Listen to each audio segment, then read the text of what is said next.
All right, my name is Bill Walton. I'm a professor in the Auburn University's School of Fisheries, Aquaculture, and Aquatic Sciences. And I am an advisor to MC Eastburn. MC is going to speak today. She's giving an exit seminar. This is in partial fulfillment of her master's degree in the School of Fisheries. And her title is Decreasing Mortality in Triploid Eastern Oysters, Crassostrea virginica. And this is a field evaluation in coastal Alabama. MC is multi-talented. Even before came to Auburn, she's earned her BA and BS at the University of Alabama. Her BA was in dance and her BS is in marine sciences, the biological science, a dual concentration. She also, Hugh Hammer's Gadsden State's aquaculture program. She earned her technician certification in 2018. And then followed up, I think actually part of that was being a technician here at the Auburn University Shellfish Lab.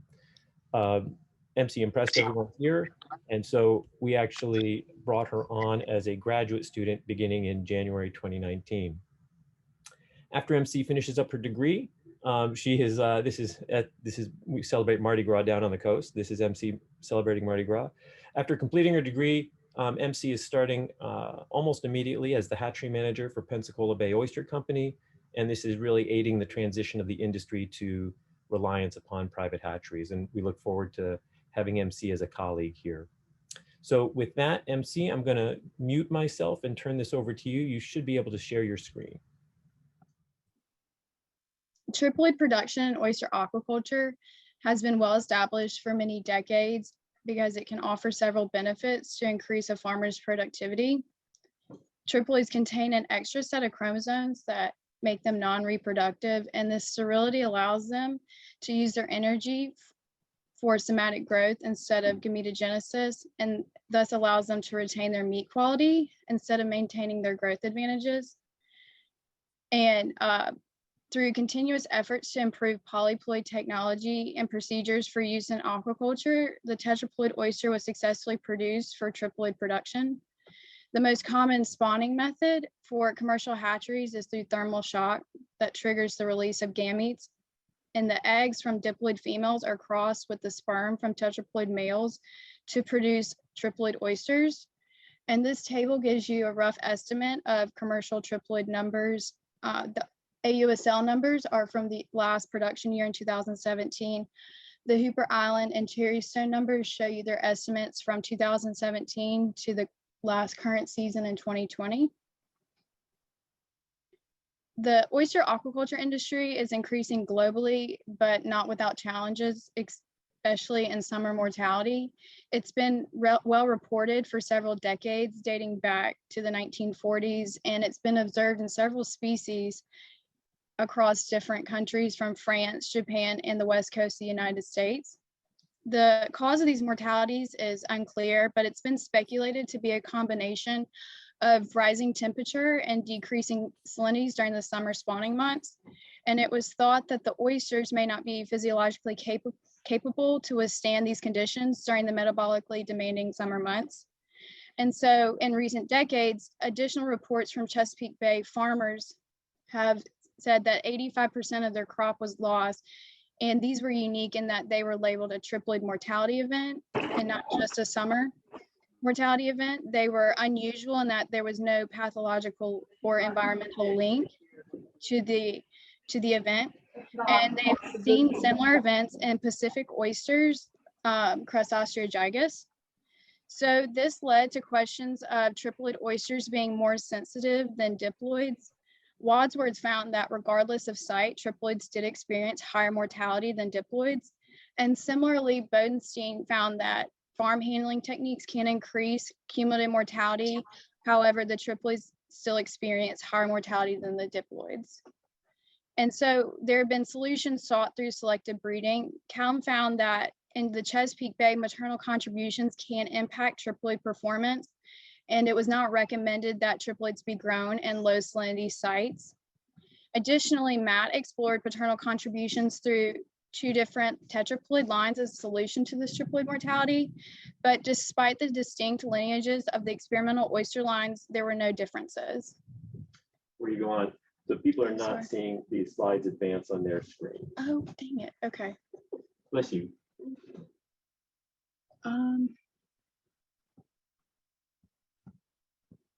It says it's paused. Why is it paused?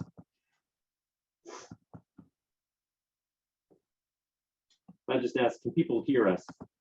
I see in the chat that Dr. Butts is going to call me. Oh, okay, it's now moving forward. Okay, so everyone can now see the summer mortality slide. Hold on. Oh, you were there for a minute. Let me. I'm too close to that camera. Okay. Does that work? All right, I think you go ahead to your next one then. Okay. Sorry about that.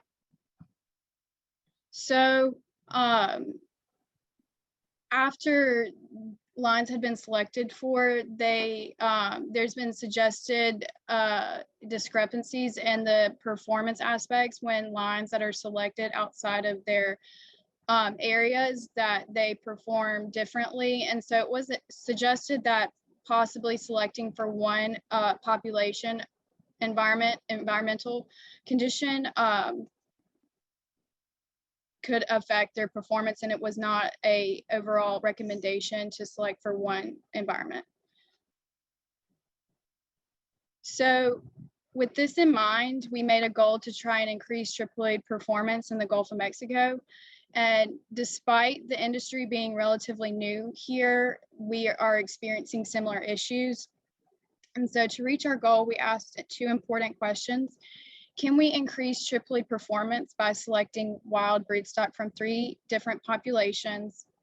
And then from past studies and observations, it was suggested that larger oysters experience higher mortality than smaller sized oysters. So we asked the second question, that if we graded selected lines into size categories, would triploid performance differ? So for our first experiment, we spawned wild oysters that were collected from 3 different populations with historically known environmental differences. The Sister Lake collection site was a relatively low salinity site, whereas Calcasieu Lake is a high salinity site. And Vermilion Bay, while it's typically low, it is known to be variable in comparison to the other 2 sites. In July 2019, we spawned the wild broodstock in 3 separate spawns, and we created 3 triploid lines and 3 diploid lines. They were deployed in November 2019 when they were about 4 months old. And this study took place at 3 different sites in Alabama. We chose these sites because they had relatively similar conditions to the broodstock collection sites. And so the Mobile Bay site at Bama Bay Oyster Company was our low salinity site with an average salinity of 5.62 parts per thousand. The Dolphin Island site at Massacre Island Oyster Company was our high salinity site with an average salinity of 20.8. And then our Grand Bay site, the Grand Bay Oyster Park on the Auburn University Shellfish Lab Research Farm, it was a variable salinity with an average of 19.2. To answer our second question of whether size category can affect triploid performance, we deployed a second experiment in April 2020 at just the Grand Bay site. Using the leftover Sister Lake and Calcasieu Lakes that were produced from the July 2019 spawns, we mechanically graded them into 3 size classes, small, medium, and large. And this table just shows you the differences in their starting shell heights to prove that they were different to begin with. So both experiments were deployed using a floating cage system, and they were deployed in 9mm Vexar divided bags. Our broodstock origin study, we placed 50 oysters on each side of the replicate bag for a total of 100 oysters per replicate. And there was a grand total of 600 oysters per treatment at each site. And to remove any cage position bias, is it still not working? Oh. To remove any cage position bias, each treatment was placed in every possible position amongst the 6 cages. The size impact study had more experimental treatments, and due to space constraints, a half bag was considered 1 replicate. So a half bag contained 80 oysters per replicate for a total of 480 oysters per treatment. Each cage had 1 replicate per treatment, and cage and bag position were randomized to account for any variation.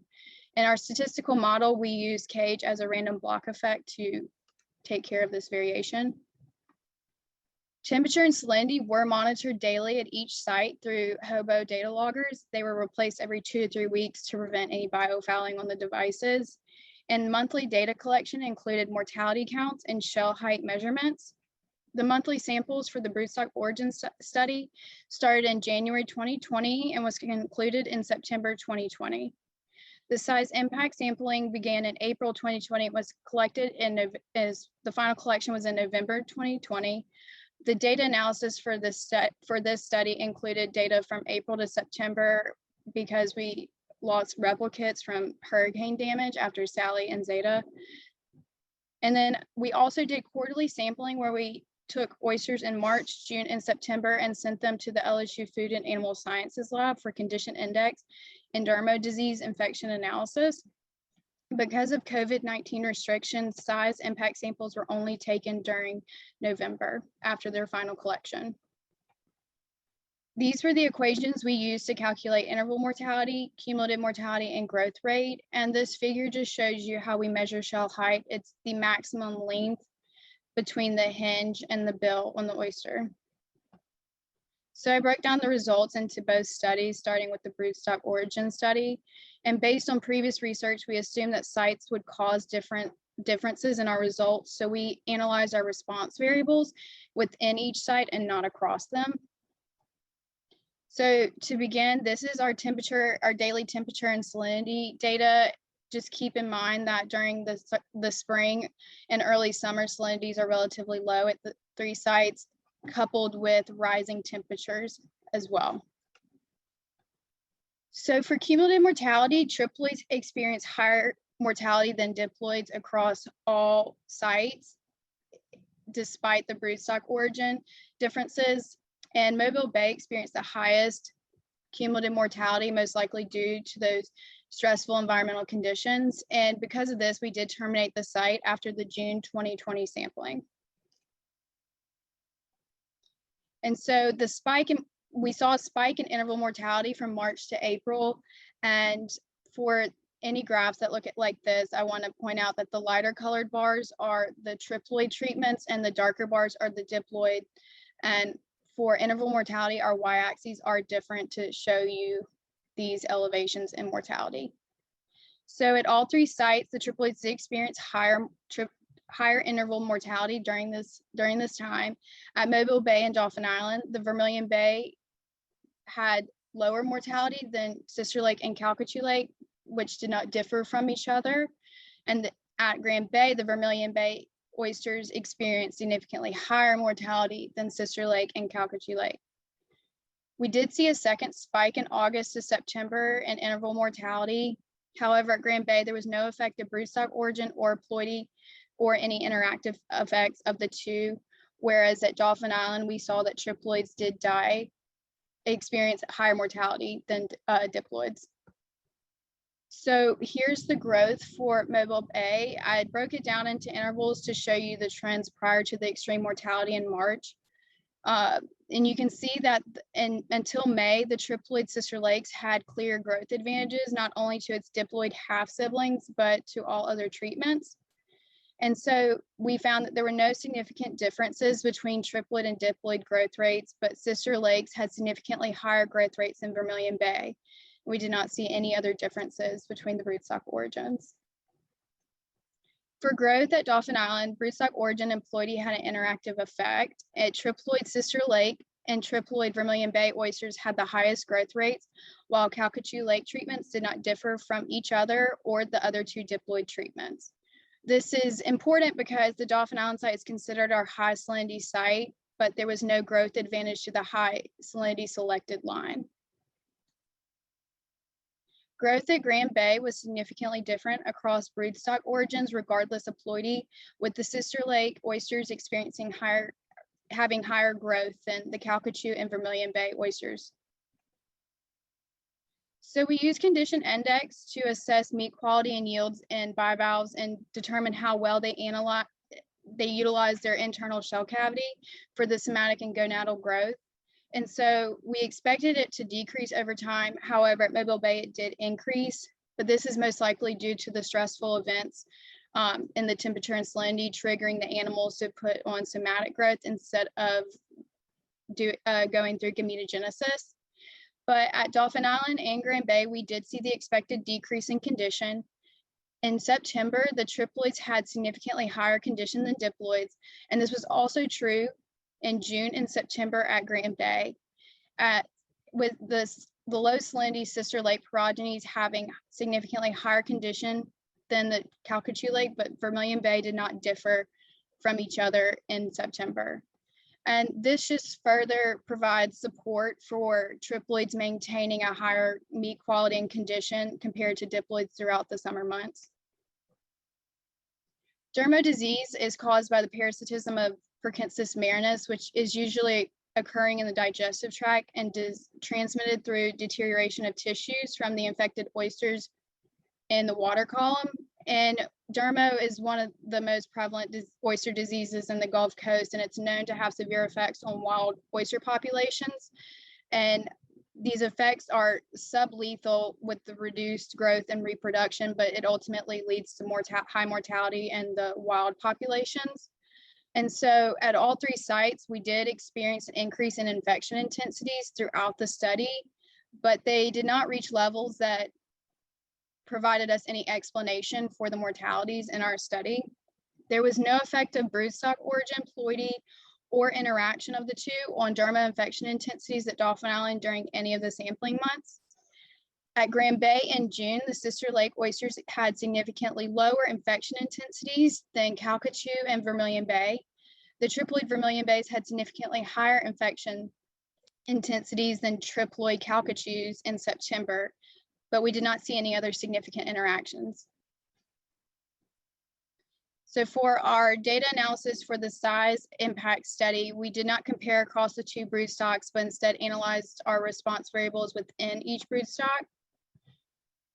The large size sister lake oysters experienced significantly higher cumulative mortality than the small and medium sized oysters, and the triploids experienced high mortality than the diploids.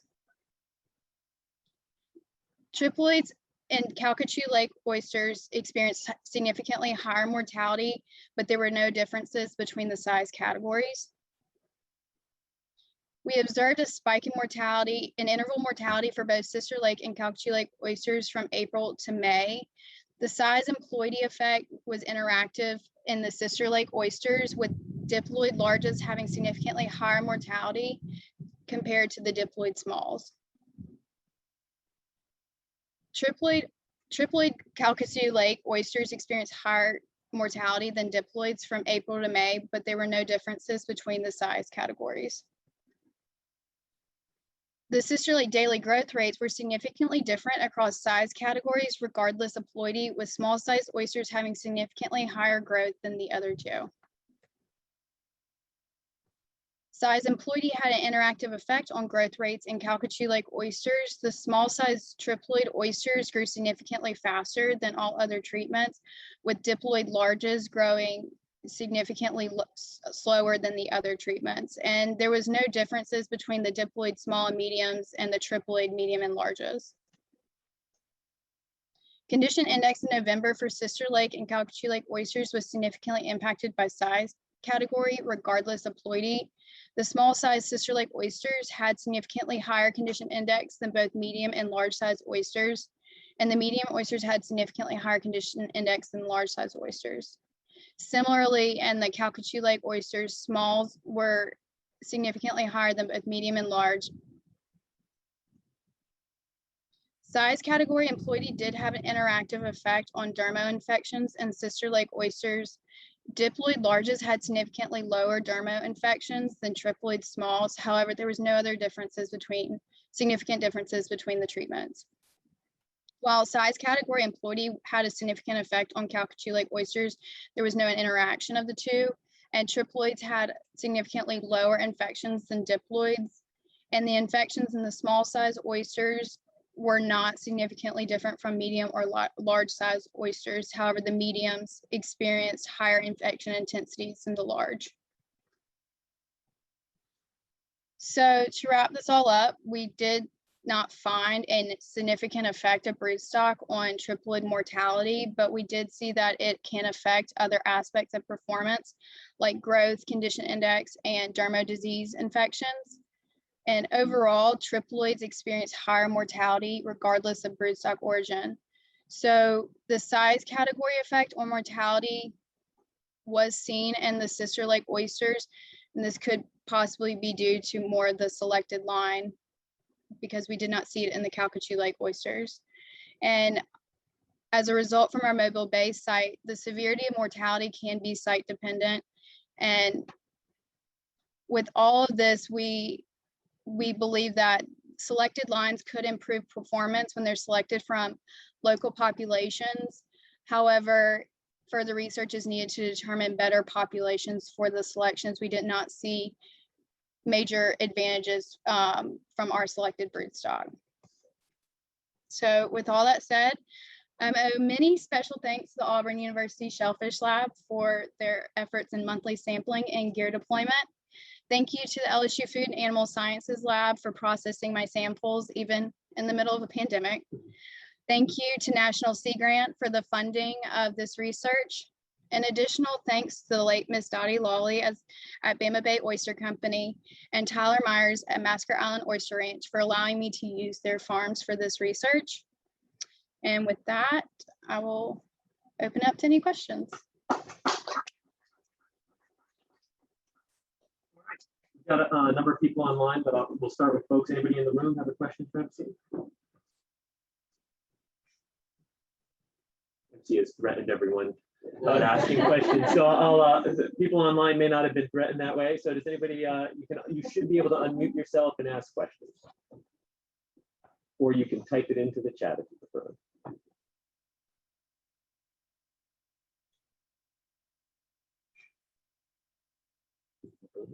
There's always a lag time.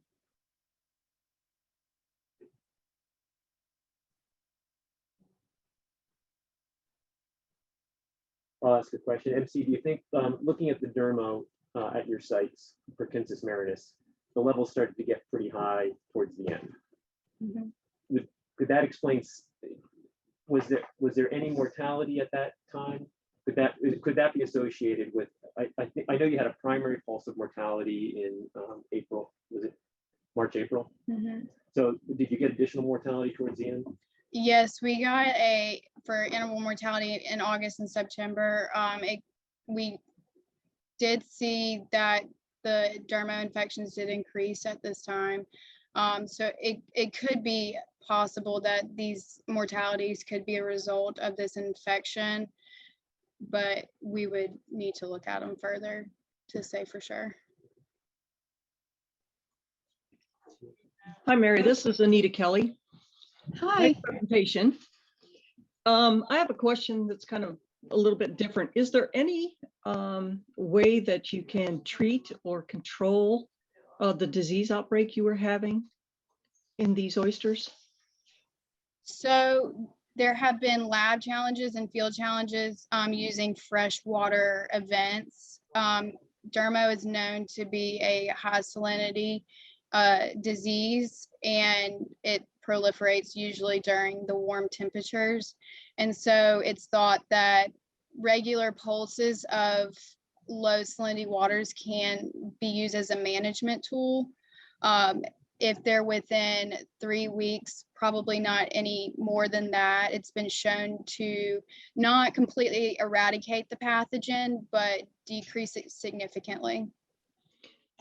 Okay. With that said, we have natural saltwater wells over here in West Alabama, where we have salinities that run between 2 and 6 parts per thousand.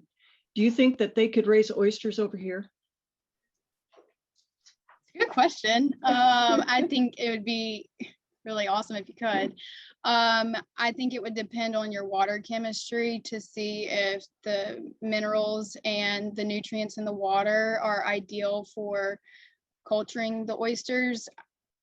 I probably wouldn't recommend growing oysters in low salinities, 10 being probably the lowest I would recommend, especially like our Mobile Bay site that experienced low salinity for more than those 3 weeks. If it's lower than that for that extended period of time, I would not recommend a site for a farmer. All right, thank you. You're welcome. And I've got a question typed in. Hugh Hammer asks, says, awesome job. It appears that triploid oysters in your study are not as hardy as the diploids. Is this typical? Do they not adapt well to differing conditions? Sorry, can you repeat the question? He's saying the triploid oysters don't seem to be as hardy as the diploids. Do they not? Is that typical? And do they not adapt well to differing conditions? I would say yes, it's pretty typical of triploids.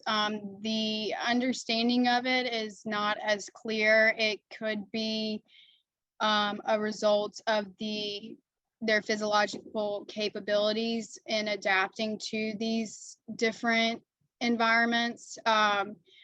Because they have a higher amount of DNA and their cells are larger than diploids, the regulation in the cells may be affected by this, and so they're not as able to regulate themselves to these conditions. I'll just, and there's a follow-up from PJ Waters, Dr. Waters. Would you recommend a farmer avoid triploids and opt for diploids? I would not recommend a farmer exclusively farming triploids, probably regardless of site, just because we do see higher mortalities in them. If you have low salinity, you probably would do best if you farm more diploids. And then Rusty Grice asks, were the oysters, so this is probably for Mobile Bay, were the oysters up to market size before the high mortality event? No, I believe our highest shell height was 42.2 millimeters. That was in the Triploid sister lakes, but at Dolphin Island and Grand Bay, all but 2 diploid treatments had reached market size by the final collection in September. So,